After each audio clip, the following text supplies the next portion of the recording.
So good morning guys. Yesterday we have started with our first chapter of biology, that is living world.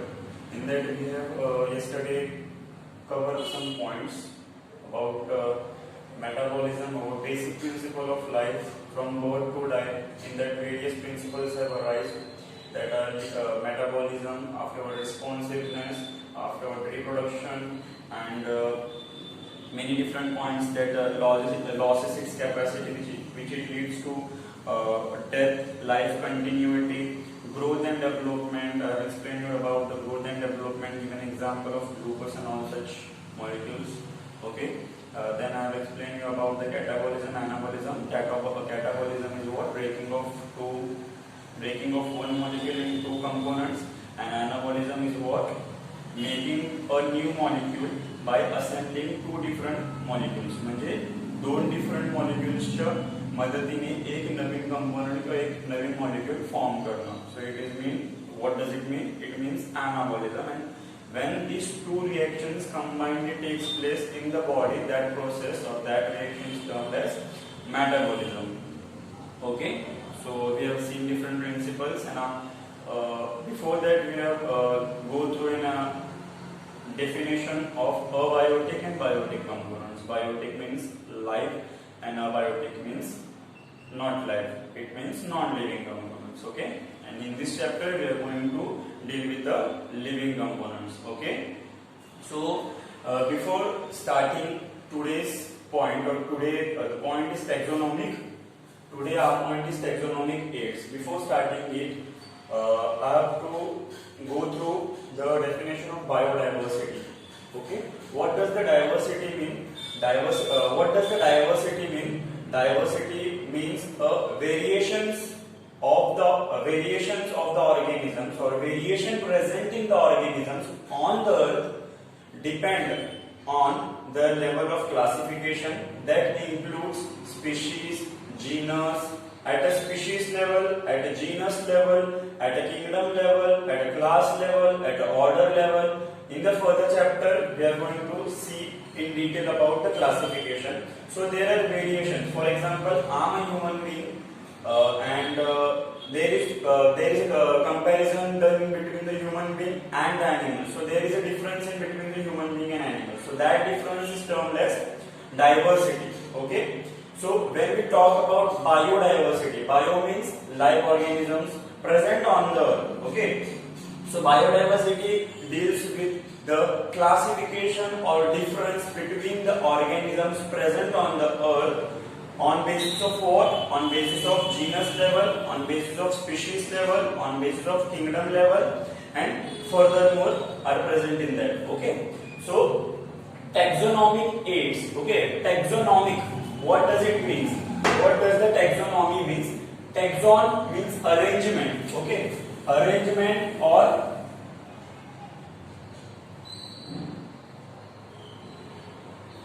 classification. Okay, taxon means arrangement and classification, and nomos, N-O-M-O-U-S. Nomos means rules. Okay, so combinedly it is termed as taxonomy. See the definition of taxonomy, it is very important. In the next chapter you are going to deal with this definition, or in the examination also this definition is too important for CET level also. Okay, so what does the taxonomy means? As I have tell you that taxon means arrangement or classification, nomos means rules and regulations. Okay, as I tell you, on the earth there is a huge biodiversity. Okay, and I will tell you the explanation of biodiversity also. So we have to differentiate this diverse group of organisms. Okay, for example, I am a human being, so I am a different kind of organism, or I am a different kind of different kind of life. Okay, different kind of what can I say, एक वेगळ्या प्रकारचा जीव आहे मी. ठीक आहे, animals are different. We cannot consist both of them similar. No human being, no animal. जनावर आणि माणूस किंवा माणसं हे एक म्हणजे त्या दोघांना पण आपण सोबत कंपेअर करू शकत नाही. त्या दोघांमध्ये काहीतरी डिफरन्स असतो. So that difference is done on the basis of what? Rules. That classification is done, म्हणजे classification of animals, classification of humans, म्हणजे त्यांना वेगळ्या क्लासमध्ये टाकतात, ह्युमन्सला वेगळ्या क्लासमध्ये टाकतात. Depends on what, depend on rules. मग ह्युमन्स मध्ये काही डिफरंट कॅरेक्टरिस्टिक्स असतात, काही कॉन्ट्रास्टिंग कॅरेक्टर्स असतात which differentiate the humans from the animals. Animals मध्ये काही डिफरंट कॅरेक्टर्स असतात which distinguish the animals from human beings. Okay, so that classification of that particular human being, animal और different diverse organism present on the earth is done with the help of some rules and regulations. काय rules and काय regulations असतात. So that rules and regulations, so that classification done based on the rules and regulations, that phenomenon or that phenomenon is termed was what? Taxonomy. Okay, so तुम्हाला कळलं what does it mean, what does the taxonomy mean. So there are different taxonomic aids, म्हणजे different असे points किंवा different असे काय म्हणू शकतो आपण, डिफरंट असे कलेक्शन सिस्टीम्स आहेत, त्यांना एड्स आपण म्हणू, एड्स. Okay, AIDs. ओके, मग त्याला डिफरंट असे कलेक्शन सिस्टीम किंवा कलेक्शन हे आहे ज्याच्यामध्ये असे ऑर्गॅनिझम्स किंवा प्लांट्स किंवा डायव्हर्स ऑर्गॅनिझम्स हे क्लासिफाईड केलेले जातात, त्यांचं क्लासिफिकेशन केलेलं जातं depending on the rules and regulation. तर त्यामधला पहिला टॅक्सॉनॉमिक एड आपण लर्न करणार आहोत, तो म्हणजे हर्बॅरियम. ओके, आता herbarium what does it mean. First point of taxonomic aid is herbarium. There are many different taxonomic aids. We are going to deal with all the taxonomic aids at a very basic level. Herbarium असेल, zoological park असतील, botanical garden असेल, museum असेल, and many more. Okay, so first one is herbarium. What does herb? Simple logic म्हणायचं तर herb म्हणजे plant. Okay, it deals with a plant. It doesn't consist of any animal or any human being. Okay, so याची history काय, तर the first word herbaria is coined by the scientist Kiran Townford. कोणत्या पुस्तकामध्ये? The book name is Elements. Okay, remember the word, the scientist and the book, because at the level of MHT CET it is very important.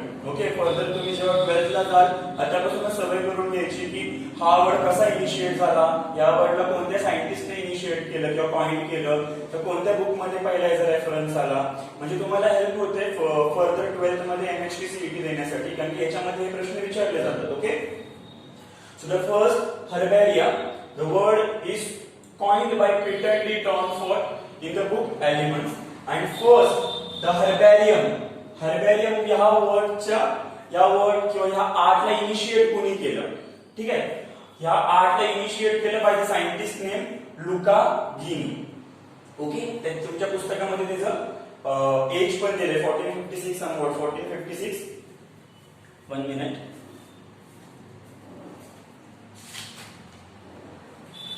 1490 to 1556. Okay,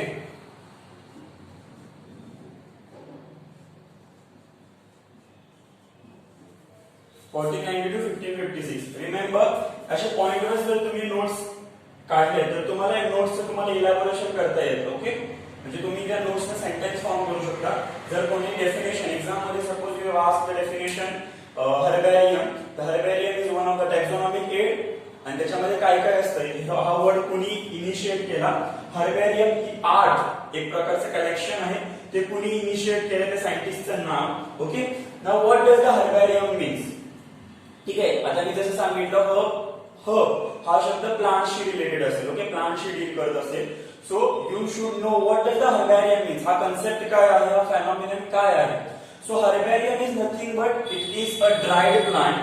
okay, it is a dried plant और plant specimen. कोणत्या पण प्लांटचं एक specimen असतं किंवा त्याचं एक dried form मध्ये तो प्लांटचा स्पेसिमन असतो. तो स्पेसिमन एका प्लेन चार्ट वरती स्टक केला जातो, प्रेस केला जातो. ओके, आणि त्याच्याबद्दलची माहिती, the information about that plant is given at the right corner of that sheet. Okay, मग त्या पर्टिक्युलर कलेक्शनला, असे खूप कलेक्शन असतात, त्या कलेक्शनला आपण हर्बॅरियम म्हणतो. म्हणजेच काय, त्या पर्टिक्युलर स्पेसिमन, त्या पर्टिक्युलर प्लांट बद्दलचं क्लासिफिकेशन, त्याची टेक्झॉनॉमी, त्याचे इम्पॉर्टन्स, त्याचे इकोलॉजिकल पेक्युलॅरिटीज आपल्याला सांगितले जातात, ते आपल्याला कळतात with the help of what? Herbarium. So it is what consists? It consists a dried plant specimen which is mounted or which is pressed, treated on a plain sheet of paper. Okay, standard size sheet of paper, and at the right corner there is a information of that particular plant, specifically the plant बद्दलची information. म्हणजे information काय असू शकते? Date of collection, कधी त्याला आपण collect केलं, place of collection, कुठून आपण त्याला कलेक्ट केलं, त्याचे इकोलॉजिकल पेक्युलॅरिटीज म्हणजे त्याची स्टेम हाईट काय आहे किंवा त्याचे काय मेडिकल मेडिकल इम्पॉर्टन्स त्याची काय आहे, ठीक आहे. मग त्याचं क्लासिफिकेशन असतं at a very scientific level, kingdom कोणता आहे त्याचा, फायलम कोणता आहे त्याचा, क्लास कोणता आहे, ऑर्डर कोणता आहे, फॅमिली कोणती आहे, जीनस कोणता आहे, स्पीशीज कोणती, हे त्याचं फर्दर क्लासिफिकेशन असतं. मग त्याच्याद्वारे आपल्याला काय कळतं की त्या प्लांटची इम्पॉर्टन्स कळते, त्या प्लांटची माहिती कळते की हा कोणता प्लांट आहे, याची काय युजफुल कॅरेक्टरिस्टिक्स आहेत, तेच फर्दर पॉइंट मध्ये दिलेली. राईट साइडला कॉर्नर मध्ये त्याचं date, place of collection, characteristics, ecological peculiarities. Ecological peculiarities म्हणजे स्टेम हाईट काय असते, कलर काय असू शकतो, त्याचे मेडिकल इम्पॉर्टन्स काय आहे, आयुर्वेदिक मध्ये त्याचे काय इम्पॉर्टन्स आहे, नंतर त्याचं क्लासिफिकेशन सुद्धा असतं. क्लासिफिकेशन बद्दल आपण नंतरच्या चॅप्टर मध्ये खूप डिटेल मध्ये शिकणार आहोत. क्लासिफिकेशन मध्ये डिफरंट लेवल्स येतात. आणि लास्टला काय, ऍट द लोअर, हे सगळं कुठे असतं, at the lower right corner of that standard paper sheet. Okay, suppose हा मोठा पेपर आहे, इथे मधोमध त्या प्लांटचे स्पेसिमन स्टक केले आहे आणि त्याच्या राईट साइडच्या कॉर्नर मध्ये वरती किंवा खाली, स्पेसिफिकली खाली ते सगळं क्लासिफिकेशन, त्याचे इम्पॉर्टन्स आणि त्याची जी काही इन्फॉर्मेशन आहे ती दिली जाते. So this art, okay, this art comes under what, herbarium. So herbarium is one, म्हणजे काय करते बेसिकली आपल्याला मदत करतं, it helps to identify the particular specimen, त्याच्याबद्दलची इम्पॉर्टन्स आणि त्याचे क्लासिफिकेशन आपल्याला कळतं, with the help of which art, herbarium. Therefore it comes under what, taxonomic aids, because त्याचा मेन मोटिव्ह किंवा मेन एम काय आहे की पर्टिक्युलर ऑर्गॅनिझमचं क्लासिफिकेशन करणं on the basis of rules and regulations. Okay, so herbarium specifically it deals with the classification of what, plants. Obviously biodiversity, if we relate the plant biodiversity, खूप विविध प्रकारचे plant, खूप different टाइप्सचे plants आपल्या अर्थवर आहेत. So with the help of herbarium, छोटे छोटे herbs, basically याच्यामध्ये ह्यूज ट्रीज घेत नाहीत, छोटे छोटे हर्ब्स जे असतात त्याचं क्लासिफिकेशन हर्बॅरियम मध्ये केलं जातं. So this is all about the herbarium. Okay,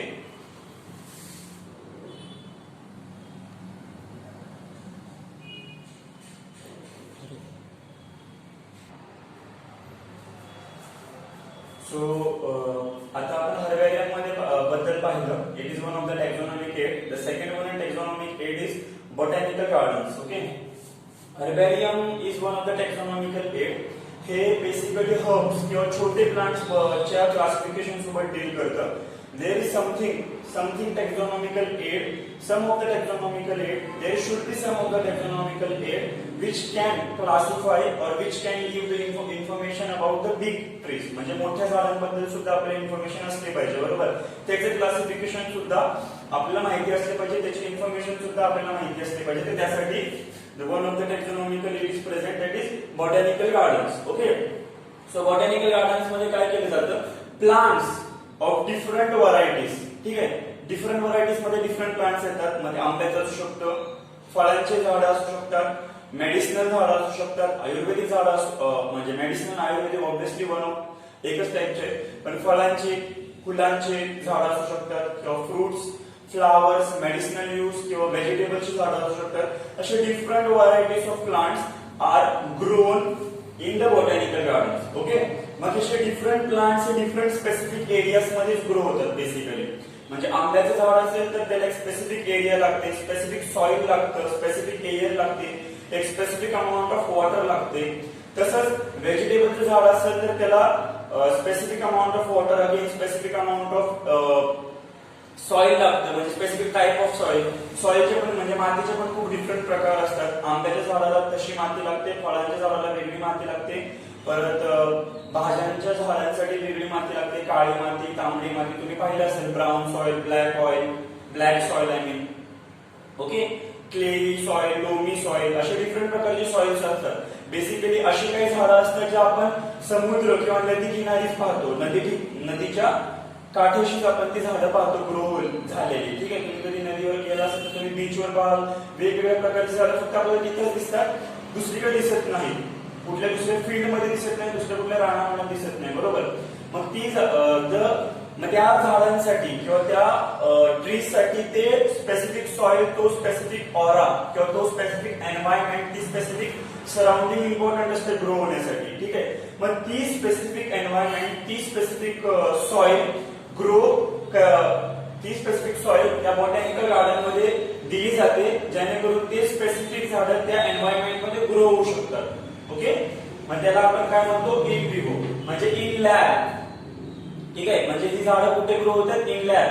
म्हणजे आपण त्याच्या एन्व्हायरमेंट मध्ये त्याला ग्रो करत नाही, आणि आपण एक स्वतः त्यासाठी एक एन्व्हायरमेंट क्रिएट करतोय, त्यासाठी एक एन्व्हायरमेंट बनवतोय आपण, आणि त्या एन्व्हायरमेंट मध्ये त्यांना ग्रो करायला मदत करतोय, जेणेकरून आपल्याला ते प्लांटचा स्टडी आपल्याला करता येईल in the botanical garden. Basically आपल्याला काय करायचंय, तर प्लांट्सचा स्टडी करायचा आहे. ओके, प्लांट्स कोणत्या प्रकारचे आहेत, त्या प्लांटचा इम्पॉर्टन्स काय ते आपल्याला कळलं पाहिजे, त्यासाठी आपण प्लांट्स ग्रो करतोय. तर मोठे प्लांट्स ते ग्रो करतात, त्याचे क्लासिफिकेशन करायचं, त्याची इम्पॉर्टन्स आपल्याला माहिती असली पाहिजे. तर ते सगळं कशाच्या मदतीने होतं, with the help of botanical garden. So botanical garden includes the plants of different varieties from different places, म्हणजे बीच असू शकतं किंवा डिफरंट सॉइल्स असू शकतात, डेझर्ट असू शकतं. बेसिकली तुम्हाला एक्झाम्पल द्यायचं म्हणलं, डेझर्ट मध्ये तुम्ही कॅक्टस हा एक प्लांट आहे जो तुम्ही अवतीभोवती पाहत नाही आपल्या एरियामध्ये, पण राजस्थानमध्ये जेव्हा डेझर्ट एरिया असतात, सहारा डेझर्ट एरिया असतात, तर तिथे कॅक्टस खूप ग्रो होतं, बरोबर. का, तर कॅक्टस साठी तो स्पेसिफिक एन्व्हायरमेंट, ती स्पेसिफिक सॉइल ही सुटेबल असते ग्रो होण्यासाठी, तो इथे ग्रो होऊ शकत नाही, बरोबर. त्याला तो स्पेसिफिक एन्व्हायरमेंट आपण दिला तर ऑब्व्हियसली तो इथे ग्रो होईल. तर आर्टिफिशियली आपण त्याला तो स्पेसिफिक एन्व्हायरमेंट देतो, कशामध्ये, बॉटॅनिकल गार्डन मध्ये. आणि ऑब्व्हियसली त्या डिफरंट झाडाच्या खाली लेबल बोर्ड असतो, त्याच्यामध्ये सायंटिफिक नेम आणि कॉमन नेम आणि त्याचं क्लासिफिकेशन दिलं जातं. तुम्हाला एक्झाम्पल द्यायचं म्हणलं, फॉर एक्झाम्पल नीमचं झाड आहे, कॉमनली त्याला आपण मराठी नीम असं म्हणतो, हिंदीमध्ये नीम का झाड म्हणतो, पण त्याचं सायंटिफिक नेम असतं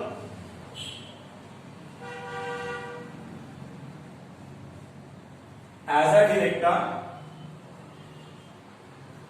इंडिका. ओके, हे त्याचं सायंटिफिक नेम आहे, जे खूप स्पेसिफिक असतं. म्हणजे समजा तुम्ही कुठे पण गेला, तुम्हाला आता जसं जसं प्लेसेस चेंज होतात, जागा चेंज होते, त्या फळा फुलांची किंवा त्या झाडांची नावं सुद्धा चेंज होतात. महाराष्ट्रामध्ये आंब्याला आंब्याचं झाड असं म्हणतात, सफरचंदला सफरचंदाचं झाड असं म्हणतात, पण तुम्ही दुसरीकडे गेलात सेब का झाड किंवा आम का झाड, असं different now as per the places changes, the local name, common name also changes therefore. पण कुठे पण जाल त्याचं सायंटिफिक नेम हे एकच असणार आहे. ओके, तर त्याचं सायंटिफिक नेम ठरलेलं असतं, ते सायंटिफिक नेम सुद्धा त्या लेबल बोर्ड मध्ये दिलेलं जातं, त्याच्याद्वारे आपल्याला कळतं की हा कोणता स्पेसिफिक प्लांट आहे. Okay, so it's all about the botanical garden. Okay,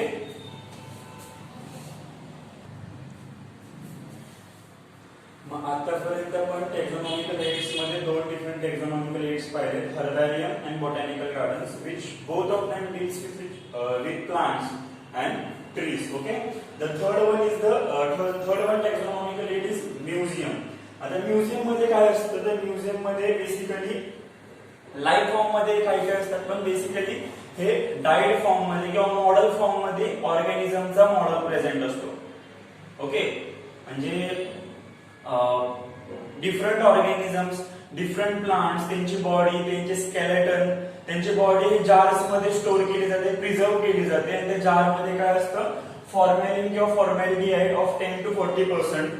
त्या फॉर्मॅलिन लिक्विड असते एक प्रकारचं, त्या फॉर्मॅलिन किंवा फॉर्मॅलिडिहाइड मध्ये ते पिजन असेल, कबूतर. ओके, त्या पिजनची बॉडी किंवा त्याचा मॉडेल त्या जार मध्ये स्टोअर केला जातो, आणि त्या जारला खाली लेबल असतं, म्हणजे त्या लेबल मध्ये त्या सायंटिफिक नेम, त्याचं इन्फॉर्मेशन असते, तर त्याची क्लासिफिकेशन सुद्धा असते. ठीक आहे, म्हणजे बेसिकली म्युझियम्स मध्ये मॉडेल असतात, मध्ये मॉडेल प्लांट्सचे सुद्धा असू शकतात, अॅनिमल्सचे सुद्धा असू शकतात, इन्सेक्ट्सचे सुद्धा असू शकतात. म्युझियम मध्ये हे सगळं असतं. ठीक आहे. कधी कधी म्युझियम मध्ये लार्जर एनिमल्सचे मॉडेल सुद्धा असतात किंवा स्केलेटन सुद्धा असतात. ते जार मध्ये स्टोर केले जातात आणि त्या जार मध्ये लिक्विड असतं, फॉर्मॅलिन किंवा फॉर्मॅलिटी ते त्यांचं प्रिझर्वेशन केलं जातं basically. So this science of preserving the model, okay, or the bodies or the fossils म्हणजे काय, त्यांचं रिमेन्स, म्हणजे आपण मेल्यानंतर आपली स्केलेटन राहते आपल्या माघारी, मग ते एक प्रकारचं आपलं फॉसिल आहे. ठीक आहे. मग ते fossils of that particular organism store केले जातं in the jar, in the formalin. So that preservation or the science of that preservation is termed as taxidermy. तर टॅक्झिडर्मीचं जर तुम्हाला डेफिनेशन बेसिकली विचारलं, so you can explain it is a art of science which deals with the, again I'm repeating, it is a art of science which deals with the preservation of organisms which can include plant or larger animals, basically larger animals. Okay, so this is all about the museum. खूप सोपं explanation आहे. टॅक्झॉनॉमिकल मध्ये म्युझियमची heading आहे, तुम्हाला म्युझियमचं तुम्हाला definition आलं. So collection of प्रिझर्व्ड plant और animal, ह्याच्यावर तुम्ही इलॅबोरेट करू शकता. कलेक्शन कसं केलं जातं, प्रिझर्वेशन कसं केलं जातं फॉर्मॅलिन किंवा फॉर्मॅलिटी मध्ये. ठीक आहे. मग ते जार्स मध्ये ठेवले जातात. ठीक आहे. आणि या सायन्सला आपण टॅक्झिडर्मी म्हणतो. मेनी डिफरंट आणि त्याचे ऍप्लिकेशन्स आहेत. Many different ecological museums are present over there which can be help for determining और identification of different animals and plants. म्हणजे या म्युझियमच्या द्वारे आपल्याला काय होतं, मदत होते त्या पर्टिक्युलर एनिमल, त्या पर्टिक्युलर प्लांट, त्या पर्टिक्युलर इन्सेक्टची माहिती गोळा करण्यासाठी. Okay. So it is third taxonomical aid. Which is fourth taxonomical aid, it is a zoological park. ठीक आहे. राणीची बाग म्हणतात ना तुम्ही. ठीक आहे. मग त्याच्यामध्ये बेसिकली वाईल्ड एनिमल्स जास्त त्यांचा इन्फ्लुएन्स असतो किंवा त्याच्यावर जास्त भर दिले जाते झूलॉजिकल पार्क्स मध्ये.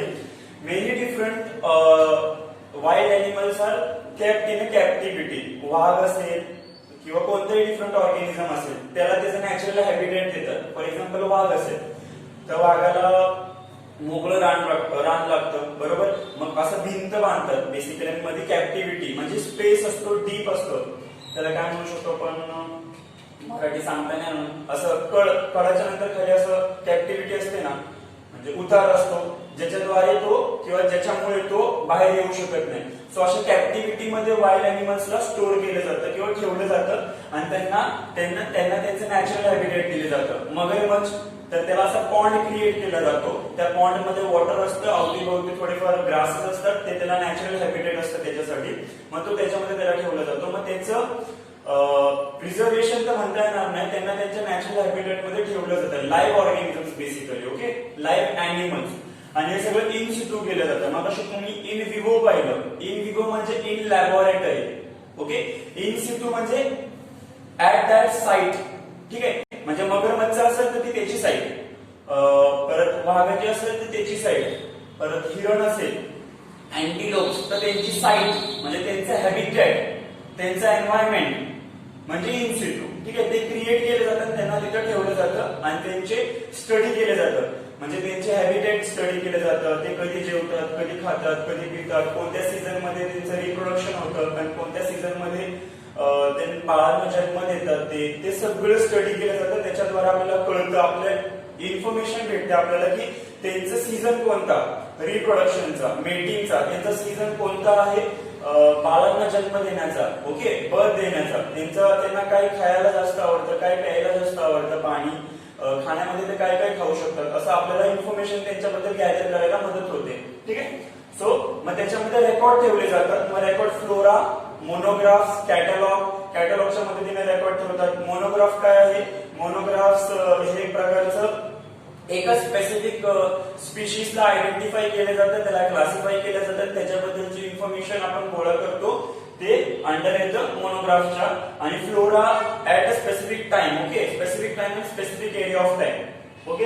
आणि फ्लोरा काय, at a specific time, specific area, तो प्लांट कशा पद्धतीने ग्रो करतोय, कोणत्या पद्धतीने तो चेंजेस दाखवतो त्याच्या ग्रोथ मध्ये, कोणत्या सीझन मध्ये तो फ्लावरिंग दाखवतोय, फ्रुटिंग दाखवतोय, तो फ्रुटिंग असेल तर फ्रुटिंग दाखवतोय, तो आपण स्टडी केला जातो in flora. So it is all about the zoological part. The last one is the biodiversity part. Okay, so biodiversity आतापर्यंत तुम्ही फक्त यांना नॅचरल हॅबिटेट आपण प्रोव्हाइड करतो आर्टिफिशियली, याच्यामध्ये आपण त्यांचे प्रिझर्वेशन करतोय. परत बॉटॅनिकल गार्डन मध्ये आपण प्लांट्स बद्दल शिकलोय, त्याला आपण नॅचरल हॅबिटेट देतोय.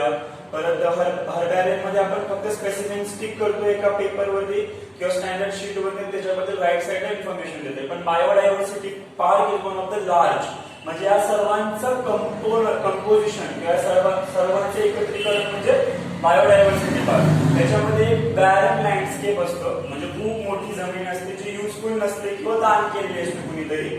मग त्या जमिनीवरती आपण डिफरंट स्पीशीज ऑफ ॲनिमल्स, वाघ असेल, तुम्ही डिस्कवरी मध्ये पाहत असाल, वाघ असेल, परत जिराफे असतील, झेब्रा असतील, क्रॉकोडाइल्स असतील, अँटिलोप्स असतील, लिझर्ड्स असतील, म्हणजे छोट्या ऑर्गॅनिझम्स पासून ते मोठ्या ऑर्गॅनिझम्स, सर्व ऑर्गॅनिझम्सला आपण ह्या लँडस्केप वरती त्यांना म्हणजे त्यांना एक प्रकारचं जमीन दिल्या, त्या जमिनीवरती ते त्यांचे हॅबिच्युएट किंवा त्यांचे हॅबिटेट स्वतः बनवतात आणि त्याच्यामध्ये ते स्वतः जगतात. ओके, एक लाईफ सायकल असते, ठीक आहे, ती लाईफ सायकल कॅरी आउट होते त्या बॅरन लँडस्केप वरती.